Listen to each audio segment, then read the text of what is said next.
Hey guys, it's Pastor John here with Corndale Church. Just want to take a moment to respond to a question. In fact, there was a couple of questions that came in this last Sunday from the sermon, and so we'll kind of put those together. And they have to do with Genesis 9 and what it teaches us about the issue of capital punishment or the death penalty. I'll read the verse for you.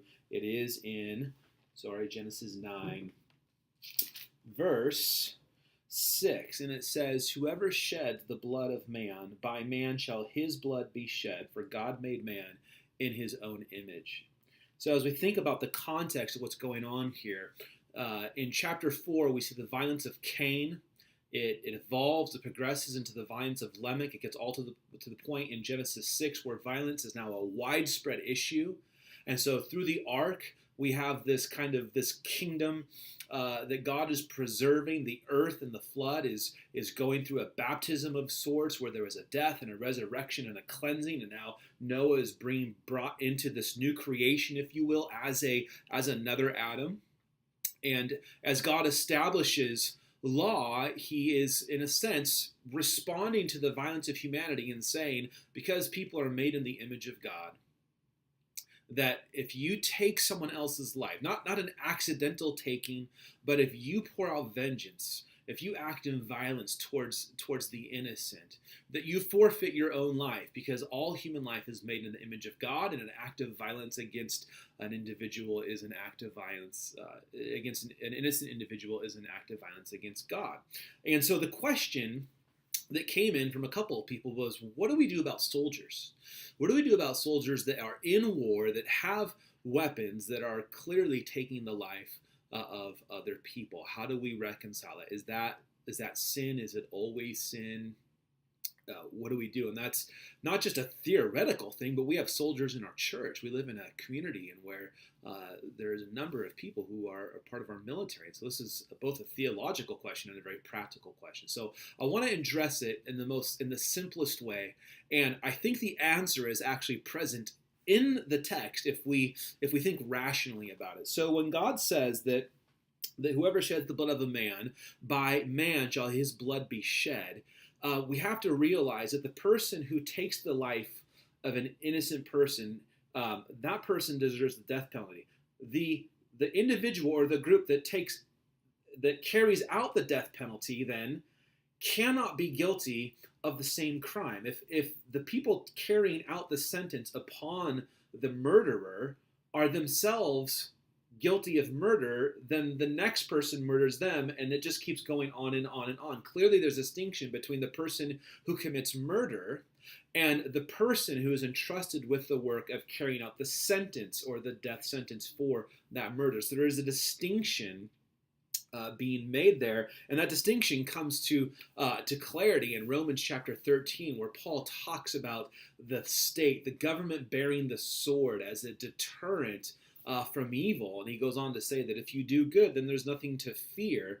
But there is a thing called the state, and they are entrusted to carry out justice. And there's a real protection in that, because if somebody commits a murder, let's say somebody murders your friend or a family member, it is going to be almost impossible for you to act justly in carrying out a sentence against that murderer. It is God's wisdom that puts the judgment and the justice in a third party that is in a personal and an emotional way removed from that offense. So when the government carries out the death penalty, they are not committing murder. They are doing justice. They are not taking innocent life. There's not vengeance, personal vengeance in that. It is simply justice being carried out. And so there's that principle, I think, at work, the distinction between a third party carrying out a just sentence and somebody who takes matters into their own hands, who steals innocent life. Now that principle applies all the way down into the military. If somebody picks up a gun and gets really angry at somebody and starts shooting them, that clearly is an act of meaningless, senseless violence, and God hates that.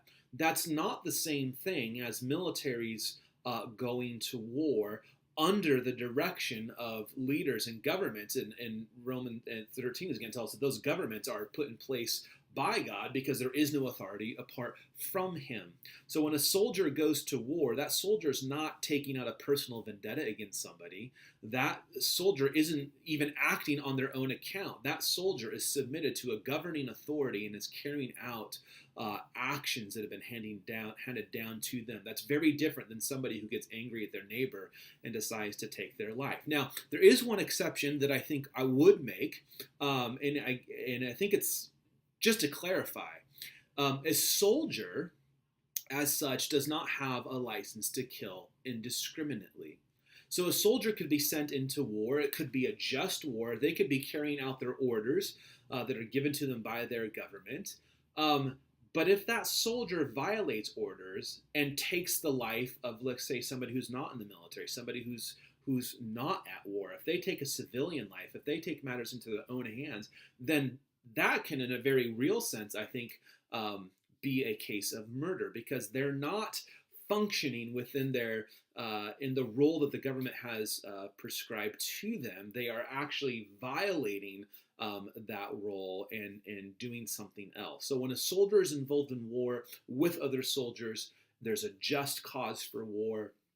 That would not qualify as murder in the biblical sense and would not be met with the death penalty. But it also does not give every soldier a license to kill whoever indiscriminately. There has to be a distinction between what has been ordered and who is a civilian and who is a soldier of the enemy. So no, this law, this verse, does not mean that all soldiers forfeit their life and should deserve the death penalty. So really, really great question. I hope this is helpful. If it was confusing, if it wasn't as clear as you had liked, or you want to push back, please do so. You can let me know. Simply email me at Jon at quorumdeochurch.org. I'd love to hear from you, and if not, I'll hope to see you this Sunday. All right, take care.